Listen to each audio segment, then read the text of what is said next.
ప్రతి కుట్రని మేము భగ్నం చేస్తాము.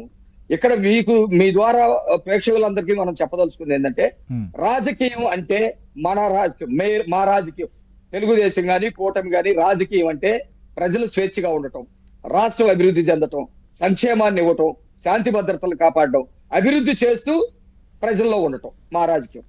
జగన్మోహన్ రెడ్డి రాజకీయం అంటే మనుషులను చంపటం, విగ్రహాలు కూల్చివేయటం, లేకపోతే దేవతా విగ్రహాలని పడగొట్టడం, లేకపోతే మనుషుల్ని చంపి డోర్ డెలివరీ చేయటం, వీటి ద్వారా ఒక అశాంతిని క్రియేట్ చేయటం, లేకపోతే భయాందోళనకి గురి చేయటం జగన్మోహన్ రెడ్డి రాజకీయం. అది 2019కి ముందు జగన్మోహన్ రెడ్డి రాజకీయాలు జనానికి తెలియదు.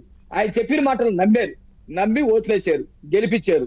అధికారంలోకి వచ్చిన తర్వాత కూడా చూశారు, రాష్ట్రం మొత్తం కూడా అసాంఘిక శక్తుల మయమైపోయింది. నడి రోడ్డు మీద గొంతులు కోసేవాళ్ళు, మనుషులను చంపి డోర్ డెలివరీ చేసేవాళ్ళు, చిన్న పిల్లల్ని పెట్రోల్ పోసి తగలబెట్టేవాళ్ళు, పథకాలన్నీ కూడా తీసేసేవాళ్ళు. ఆ ఏ బట్టన్ నొక్కినా కానీ డబ్బులు మొత్తం తాడేపల్లికి వెళ్ళేటట్టు చేశారు. ఇవన్నీ కూడా ప్రజలు గమనించి 11 సీట్లు పరిమితం చేశారు. ఇప్పుడు కూడా జగన్మోహన్ రెడ్డి ఒక రాజకీయ పార్టీ అయితే అతను సమీక్ష చేసుకోవాలి, పరిశీలన చేసుకోవాలి, తప్పులు సరిదిద్దుకొని నిజమైనటువంటి రాజకీయాలు చేయాలి.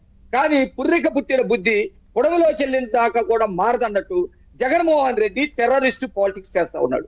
ఖచ్చితంగా చెప్తా ఉన్నాం, టెర్రరిస్ట్ పాలిటిక్స్. టెర్రరిస్టులు కూడా సభలు పెడతారు, టెర్రరిస్టులు కూడా రెచ్చగొడతారు, టెర్రరిస్టులు కూడా తగలబెట్టిస్తారు, ఇవన్నీ చేస్తారు. జగన్మోహన్ రెడ్డి ఆ రాజకీయాలు చేస్తా ఉన్నాడు. ప్రజలకి అర్థమైంది. మేము వాటిని ఖచ్చితంగా ఒక పక్కన ఎదుర్కొంటానే ఉంటాం. వాళ్ళు చెప్పేటువంటి అబద్ధాలు మొత్తాన్ని ప్రజల్లోకి తీసుకెళ్తాం, వీటిని అడ్డుకుంటాం, చేయకుండా కూడా చేస్తాం. ప్రజల చేతుల్లో చివరిగా ఓటుంది. జగన్మోహన్ రెడ్డి ఎట్టి పరిస్థితుల్లో ప్రజలు మరొక అంశం మాణిక్యాలరావు గారు, ఎందుకంటే గతంలో కూడా దళితుల పైన దాడులు జరిగాయని చెప్పి 5 ఏళ్లలో 2019 నుంచి 24 వరకు జరిగినటువంటి అనేక ఇన్సిడెంట్లని ప్రస్తావించడం, వాటిపైన కంప్లైంట్లు చేయడం, మాట్లాడడం, ప్రశ్నించడం లాంటివి కూడా మీరు చేశారు. సో కూటమి పార్టీలు కూడా చేశాయి. ఉదాహరణకి చెప్పాలంటే చిత్తూరు జిల్లాలోనే సెల్ఫీ వీడియోలో తిట్టాడని చెప్పి చివరికి అతను ప్రాణాలు తీసుకునే స్థితికి తీసుకెళ్లారు.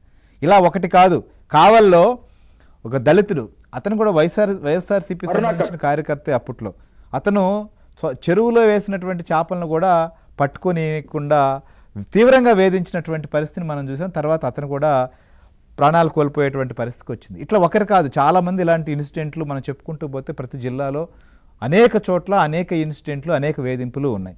సో వాటన్నిటిపైన కూడా ఖచ్చితంగా విచారించి ఏం జరిగింది, అప్పట్లో న్యాయం జరిగినటువంటి కేసులపైన ప్రత్యేకంగా దర్యాప్తు చేసి చర్యలు తీసుకోవాల్సినటువంటి అవసరం ఉందా లేదా?